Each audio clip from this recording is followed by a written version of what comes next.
എന്ത് നന്നായിട്ട് ആഹാരം കഴിച്ചുകൊണ്ടിരുന്ന കുഞ്ഞാന്നറിയോ? ഇപ്പം ആഹാരം എന്ന് കേട്ടാലേ അവൾ ഓടും. അവിടെയും കുറ്റം എനിക്കായി.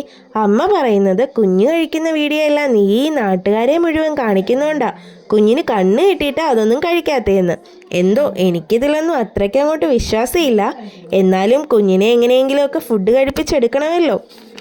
അതുകൊണ്ട് തന്നെ അവളെ കഴിപ്പിക്കാനുള്ള പരീക്ഷണങ്ങളെല്ലാം ഞാൻ നിർത്താതെ തുടരുന്നുണ്ട്. അങ്ങനെ ഒരു പരീക്ഷണമാണ് ഇന്ന്. എളുപ്പത്തിൽ ഉണ്ടാക്കാവുന്നതും ഹെൽത്തി ആയിട്ടുള്ളതുമായ പാൽച്ചോറിൻ്റെ റെസിപ്പിയാണ്. കുക്കറിലാണ് ഉണ്ടാക്കിയെടുക്കാൻ പോകുന്നത്. കുക്കറിലോട്ട് കുറച്ച് നെയ്യ് ഒഴിച്ച് ചൂടായി വരുമ്പോൾ 3 ഉണക്കമുന്തിരി കൂടിയിട്ട് മൂപ്പിച്ചെടുക്കണം. ഇനി നന്നായിട്ട് കഴുകി വെച്ച ഏതെങ്കിലും ഒരു അരി കൂടെ ചേർത്ത് കൊടുക്കാം. ഞാനിവിടെ ഉണക്കലരിയാണ് എടുത്തിട്ടുള്ളത്. അതിലേക്ക് വേവാൻ ആവശ്യത്തിന് തേങ്ങാപ്പാൽ കൂടെ ചേർത്ത് കൊടുക്കണം. ഇനി ഒരു നുള്ളുപ്പും ജീരകപ്പൊടിയും കൂടെ ചേർത്ത് കൊടുക്കാം. ഞാനിവിടെ കുറച്ച് ക്യാരറ്റ് അരിഞ്ഞത് കൂടെ ചേർത്ത് കൊടുക്കുന്നുണ്ട്. വേണമെങ്കിൽ മാത്രം ചേർത്താൽ മതി. ഇനി കുക്കർ അടച്ച് വെച്ച് നന്നായിട്ട് വേവിച്ചെടുക്കണം. നന്നായിട്ട് വെന്ത് വന്ന ചോറ് ചൂടാറുമ്പോൾ ഒരു പാത്രത്തിലേക്ക് മാറ്റി കുറേശ്ശെയായിട്ട് കുഞ്ഞിന് കോരിക്കൊടുക്കാം.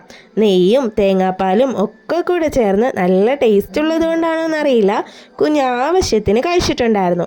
ആഹാരം കഴിക്കാൻ മടിയുള്ള നിങ്ങളുടെ കുഞ്ഞുമക്കൾ കൂടെ ഇങ്ങനെ ഒന്ന് ഉണ്ടാക്കി കൊടുത്തു നോക്കണേ. വീഡിയോ ഇഷ്ടപ്പെട്ടാൽ ചാനൽ ഒന്ന് സബ്സ്ക്രൈബ് ചെയ്ത് സപ്പോർട്ട് ചെയ്യണേ. കുഞ്ഞുമക്കളുള്ള നിങ്ങളുടെ പ്രിയപ്പെട്ടവർക്ക് കൂടെ അയച്ചു കൊടുക്കാൻ മറക്കല്ലേ.